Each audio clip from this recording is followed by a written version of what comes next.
Hi guys, I'm Yes or No, and I'm a vegetarian. Between meals.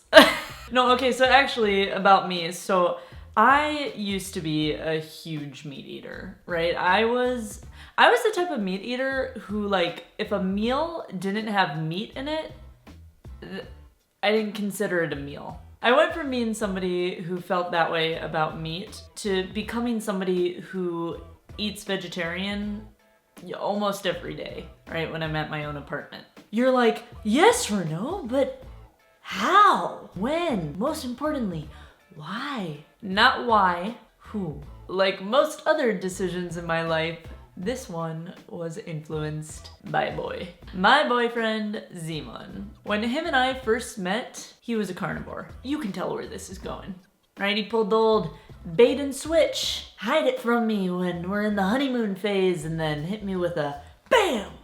I think I want to be a vegetarian. What a jerk. No, but actually when Zeman told me he wanted to be a carrot cruncher, broccoli biter, a cauliflower connoisseur, if you will, I was very gung-ho for the idea. Yeah, my cognitive dissonance was talking to me like, well, it's probably the ethical thing to do, you know, what with the environment and all. And I was also like, animals are kind of cute. And so when Zeman told me he wanted to become a vegetarian, I supported him in the way a girlfriend does. I nagged him about how he never keeps any of his commitments. And then finally one day he just had it. We were in the middle of our US road trip and he was just like, okay, I'm doing it. But side note, for any of you guys who want to become vegetarians, I probably would not recommend doing it in the middle of a US road trip. Right when Zeman made that decision was right before we were about to go to Joshua Tree National Park. And then after that, we were getting ready to drive through the deep, deep south. Me and my newly vegetarian boyfriend. So I remember like the first day after he made this decision, we literally walked into a cafe and I kid you not, there were only 3 lunch options and they were as follows. It went sandwich with 1 meat, sandwich with 2 meats, and sandwich with 3 meats. He done picked the wrong part of the US to go veggie. If timing is everything, we had nothing.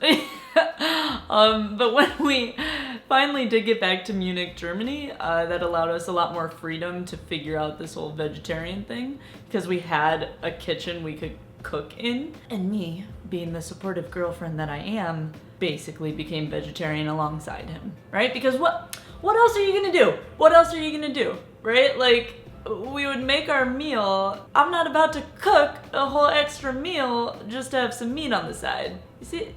You see what I'm saying? But I mean, of course, when I went out to restaurants, I still allowed myself to have meat if I wanted it. I guess the main question people have is, why not just become a full-time vegetarian? Mostly because of commitment issues. Yeah, you guys, it is really hard when you've been conditioned for a quarter of a century to eat meat to just stop eating it. It's an addiction. Like any addiction, if you try to cut yourself off cold turkey, you're gonna eat it. Lame joke. But no, you do run the risk of relapsing. You know, I think the thing is a lot of people want to know that they can do something perfectly before they ever start.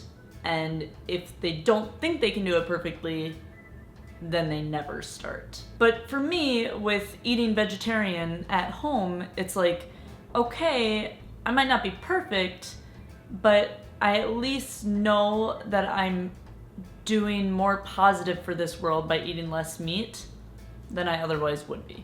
Bravo. Although that could change one day. I might go fully vegetarian one day. You know, it's easier for me now because for about a year I've been weaning myself off of meat. The funny thing about being vegetarian, I noticed, is when you take meat away as the main event, cheese becomes your new superstar. And that's actually one of the main reasons Zeman decided to become vegetarian and not vegan. It's because he's European and bougie and didn't want to say goodbye to that Italian pizza. Actually, now that we are on the topic of cheese, this seems like the perfect moment to introduce my sponsor. You're like, you have a sponsor?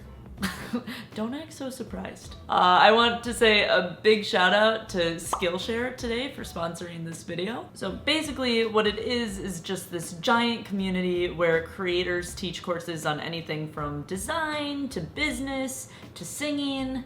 I've done that. To how not to cut your fingers off. I've also done that. So I actually took this hilarious course with Skillshare that's called The Perfect Grilled Cheese, a mini class to master the sandwich, learn with plated. And they taught you how to make an amazing grilled cheese, which I feel like is so cool because it's one of those things I feel like everybody should know how to do, but none of us noobs actually learn how to perfect it. Yeah, look, there's me making it. Yeah, look, Type of cheesy only a Wisconsinite can handle. It's taught by this woman named Alana Karp. She's actually the same woman who taught me how not to cut my fingers off while chopping, so smart woman. So Skillshare's premium memberships will give you unlimited access so you can join the classes and communities that are just right for you.